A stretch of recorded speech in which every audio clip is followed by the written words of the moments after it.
This is the third generation of Dacia's breakout hit, the small family-size crossover that's won hearts across Middle England and other parts of Europe.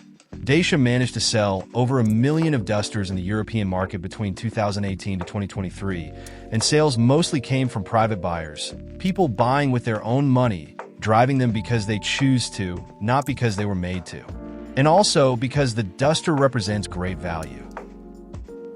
The range starts around the £20,000 mark for a simple package that leaves out anything unnecessary, but includes everything you need, including a plucky 4x4 setup if you want it. So, what's in the new Duster? Let's get this decoded. I am Parth, and you are watching MotorNation. So if the price is old style, what's new? And the answer is pretty well everything. Start with the body, which wears Dacia's new look. The Duster leans into the off-roader aesthetic, with a squared-off nose and perimeter plastic belt made from 20% recycled material.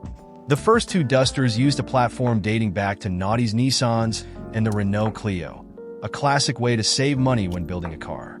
Dacia has since learned how to get involved in a platform from inception to make cheap spin-offs of modern bones. Today's Duster, Jogger, and Sandero represent those possibilities. This new platform means better noise insulation, more space, and stronger crash protection. It also builds in the electronic anti-crash kit that laws now dictate: auto emergency braking, speed limit recognition, and lane departure prevention. Well, the Duster uses the TCE 130, which is Renault's 1.2-liter 3-cylinder, a chirpy example of the type, and it doesn't mind being worked hard. But as it's only 1,300 kilograms as a 4x2, there's little stress. It runs the Miller cycle and has 48V mild hybrid tech, which is well integrated. Better yet, you've a 6-speed manual to play with, and it's a cooperative shift. The full hybrid is Renault's unique 2-motor dogbox system and naturally aspirated 1.6-liter 4-cylinder, so there are actual gear shifts, and the system manages them smoothly, even if the choices it makes can be confusing. Sometimes it'll labor at low revs, drone at high revs, or switch annoyingly between the two. Still, you can always drown it with the stereo, as it's not actually that loud, and in town there's a lot of silent electric running. But the brakes aren't as progressive as in the TCE 130, and the hybrid setup loses some of the simple fun of the 1.2 petrol. Talking about the off-road capabilities, they do match the rugged appearance. Even the FWD-1 will tackle most lumpy trails if it's dry, but the 4x4 has a bit more ground clearance, grippier tires as standard, a different rear suspension, and a knob to reconfigure settings, accelerator, traction control, and so on for different terrains, plus hill descent control. No low box or mechanical diff locks though. The car will scamper across some surprising terrain, thanks as much to its lightweight and judicious choice of all-season tires as anything else. There's barely anything out there that will do the same for the price, especially since the Fiat Panda 4x4 isn't around. The 1.2 petrol engine versions will tow up to 1,500 kilograms, the bifuel 1,200 kilograms, and the hybrid car will manage 750 kilograms of brake trailer. The interior is also now luxurious, as everything you need is here, but a lot of what you don't isn't, which is calming. Yes, you know where the money is being saved. Hard plastic abounds. The vents have a gritty action. Want a soft touch dash? Get a Renault Symbiose and see how you like the extra monthly payments. The Duster seats are fine, and it's easy to get comfy in the front. Rear legroom has grown a little since the previous Duster, and because you sit upright, it's okay, even for adults. The boot size varies, depending on what's under the floor, so it's 400 liters in the bifuel LPG tank, 358 in the 4x4, differential and more complex suspension, 349 in the hybrid battery, and an impressive 474 in the unencumbered front-wheel drive manual. Seats down, you've got between 1,545 and 1,608 liters of space to play with. All the specs apart from the entry car have a digital driver's display, but the small graphics don't use the pixels well. And those versions also have a center touchscreen that's a bit dopey. By the time the sat-nav screen boots up on the top spec cars, you'll be nearly there. But there's a handy built-in clip for your own phone. Journey spec also has a better stereo, 3D sound, they say. We found it a bit one-dimensional. Still, a big up for the proper physical climate switches and buttons to defeat the inappropriate intrusions of driver assist. Dacia is offering some clever accessories though.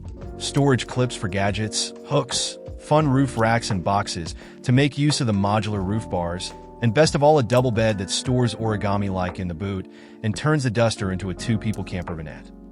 The Duster range kicks off at 18,745 pounds for the entry-level essential bi-fuel version. It has steel wheels, but where's the hardship? You get a decent safety setup and parking sensors. Instead of a screen, there's bring your own device that controls your phone's NAV from the steering wheel buttons via an app. That petrol/LPG motor is the only one available in essential trim, though, and you can't get it in a higher spec. It's a 2.5 thousand pound jump to expression trim with the FWD 1.23 SIL engine. Just over 2,000 pound more for the 4x4 version of that car. And then an 800 pound premium for the hybrid powertrain with the 1.6 liter petrol engine and e-motor. Journey and Extreme trim start at 22,945 pounds and 23,745 pounds respectively, with similar jumps up the table. There's a strong temptation to go for the cheapest, stripped-down version of the Duster, but realistically, you'll want to go for the next-up Journey spec at 22,945 pounds, which still offers very strong value for money. No sense going for the 4x4 if you won't realistically benefit from it, and the hybrid will need to make a strong case for itself at a 3,000 pound premium. Dacia has a new warranty called Zen. Even if a car is out of factory warranty, if you take it for an annual service at a Dacia dealer, you activate another year of warranty, up to 7 years. That's kind of them. The Duster is honest about where the money's saved. There's no high-power option or fancy trim or options you won't need. No annoying powered tailgate. No confusing walk-away door locking. No menus full of hidden features. The Duster is easy to use and designed for real life. It's roomy for its size and full of canny storage. Performance is adequate, the ride pliant, the handling intuitive. If you're worried that it isn't a full 5-star NCAP car, remember that the alternative is secondhand, from an era where stars were easier to earn. The only catch is the time you might waste looking for the non-existent catch. The Duster is one of the car world's true bargains. So, this is Parth signing off. If you love the content, do give it a thumbs up and don't forget to go through the window pane for our other exciting videos. Do subscribe and hit the bell notification to join the community of Moto Heads, the ultimate automotive lovers. Until then, keep hanging for new videos and see you soon.